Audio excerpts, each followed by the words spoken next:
बुद्धि का फल। एक रोज की बात है कि बादशाह अकबर के दरबार में लंका के राजा का एक दूत पहुंचा। उसने बादशाह अकबर से एक नई तरह की मांग करते हुए कहा, आलम पनाहे, आपके दरबार में एक से बढ़कर एक बुद्धिमान, होशियार तथा बहादुर दरबारी मौजूद हैं। हमारे महाराज ने आपके पास मुझे घड़ा भरकर बुद्धि लाने के लिए भेजा है। हमारे महाराज को आप पर पूरा भरोसा है कि आप उसका बंदोबस्त किसी न किसी तरह और जल्दी ही कर देंगी। ये सुनकर बादशाह अकबर चकरा गई। उन्होंने अपने मन में सोचा, क्या बेतुकी मांग है, भला घड़े भर बुद्धि का बंदोबस्त कैसे किया जा सकता है। लगता है लंका का राजा हमारा मजाक बनाना चाहता है, कहीं वह इसमें सफल हो गया तो। तभी बादशाह को बीरबल का ध्यान आया। वह सोचने लगे कि शायद ये कार्य बीरबल के बस का भी नहीं हो, मगर उसे बताने में बुराई क्या है।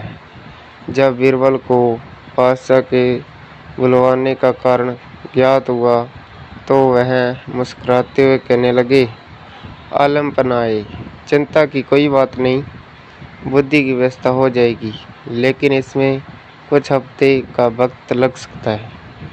बादशाह अकबर बीरबल की इस बात पर कहते भी तो क्या, बीरबल को मुंह मांगा समय दे दिया गया। बीरबल ने उसी दिन शाम को अपने एक खास नौकर को आदेश दिया, छोटे मुंह वाले कुछ मिट्टी के घड़ों की व्यवस्था करो।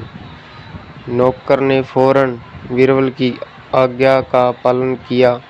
घड़े आते ही बीरबल अपने नौकर को लेकर कद्दू की एक बेल के पास गए। उन्होंने नौकर से एक घड़ा ले लिया। बीरबल ने घड़े को एक कद्दू की फूल पर उल्टा लटका दिया।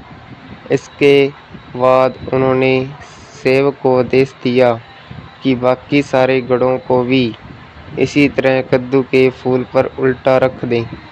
बीरबल ने इस काम के बाद सेवक को इन घड़ों की देखभाल सावधानी पूर्वक करते रहने का हुक्म दिया और वहां से चले गए। बादशाह अकबर ने कुछ दिन बाद इसके बारे में पूछा तो बीरबल ने तुरंत उत्तर दिया, आलम पनाहे, इस कार्य को हो चुका है समझे, बस 2 सप्ताह का समय और चाहिए, उसके बाद पूरा घड़ा बुद्धि से लबालब भर जाएगा। बीरबल ने 15 दिन के बाद घड़ों के स्थान पर जाकर देखा कि कद्दू की फल घड़े जितने बड़े हो गए हैं। उन्होंने नौकर की प्रशंसा करते हुए कहा, तुमने अपनी जिम्मेदारी बड़ी कुशलतापूर्वक निभाई है, इसके लिए हम तुम्हें इनाम देंगे। इसके बाद बीरबल ने लंका के दूत को बादशाह अकबर के दरबार में बुलाया और उससे बताया कि बुद्धि का घड़ा लगभग तैयार है।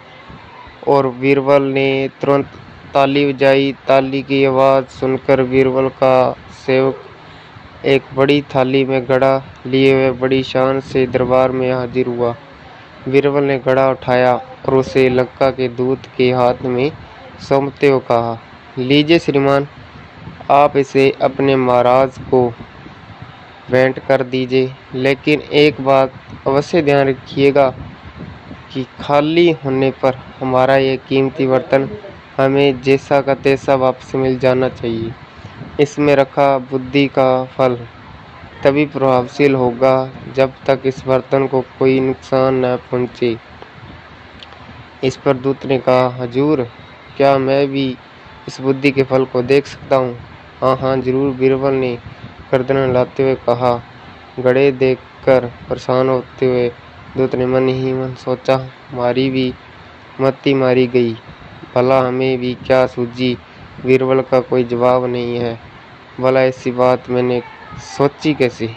घड़ा लेकर दूत के जाते ही बादशाह अकबर ने भी घड़े को देखने की इच्छा प्रकट की और बीरबल ने एक घड़ा मंगवा दिया। जैसे ही उन्होंने घड़े में झांका उन्हें हंसी आ गई। वह बीरबल की पीठ ठोकते हुए बोले, मान गए भाई, तुमने बुद्धि का क्या शानदार फल पेश किया है। लगता है इसे पाकर लंका के राजा के बुद्धिमान होने में तकनीक भी देर नहीं लगेगी।